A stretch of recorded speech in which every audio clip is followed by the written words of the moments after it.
tu savais qu'il y avait des références au film de Quentin Tarantino dans The Witcher 3? Bienvenue dans 20 jours pour en apprendre plus sur The Witcher, jour 16. Bon, si vous avez déjà joué à The Witcher 3, vous avez forcément remarqué un grand nombre de références à la culture populaire dans cette œuvre, que ce soit au Seigneur des Anneaux, à Star Wars ou encore à Fight Club. Eh bien, CD Projekt a également pas mal de clins d'œil aux œuvres de Tarantino, comme Django Unchained par exemple. Comme évoqué dans mon ancienne vidéo, lors de la quête La Conjuration, Talar se fait passer pour un cordonnier itinérant dont la charrette ressemble étrangement à celle du docteur King Schultz, mais ça n'est pas tout. Geralt rencontre dans le cadre de la quête Les Trois Frères un certain Django Fret, un chasseur de primes skelligeois qui lui demande de l'aider à retrouver des criminels, les frères Grossbart. S'il n'a de similaire avec Django que le prénom, l'histoire de Django Fret est très similaire à celle du docteur King Schultz, puisqu'à l'origine, c'est le docteur qui demande à Django de s'associer avec lui afin de retrouver des criminels, les frères Brittle. De même, vous trouverez différentes références à Kill Bill, notamment avec le forgeron prénommé Eber Hattori qui, après avoir été exclu du marché, s'est reconverti dans la vente de ravioles afin de subvenir à ses besoins. Son nom de famille, tout comme son histoire, est clairement inspiré de Hattori Hanzo, le maître forgeron dans Kill Bill qui, contrairement à Eber, a décidé de se reconvertir dans la vente de sushi afin d'éviter de créer des armes servant à s'entretuer. Une deuxième référence à Kill Bill est visible dans la quête de fil en aiguille, où Lambert demande à Geralt de l'aider afin de se venger des assassins d'un de ses amis. À la tête de ce groupe est Jacques Carradine, dont le nom est une référence à David Carradine, l'acteur jouant Bill dans Kill Bill. Et enfin, il existe également des clins d'œil à Pulp Fiction dans The Witcher 3. Dans la cave du château du Baron Sanglant, il est possible d'entendre des gardes discuter du personnage de The Gimp. Bon,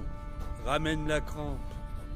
Je crois qu'elle pionce, la crampe. Et dans la quête Un jeu dangereux, qui consiste à aider notre ami Zoltan à rembourser ses dettes, on peut tomber sur un personnage mort appelé Zed. Et lorsque Geralt l'annonce à Zoltan, il le dit de la même manière que Butch Coolidge à Fabienne. Zed's dead, baby. Zed's dead. Zed's dead. Et voilà, si ce concept de vidéo vous plaît, n'hésitez pas à me le signaler car il y a énormément de références à des univers à succès dans The Witcher 3. Mais en attendant,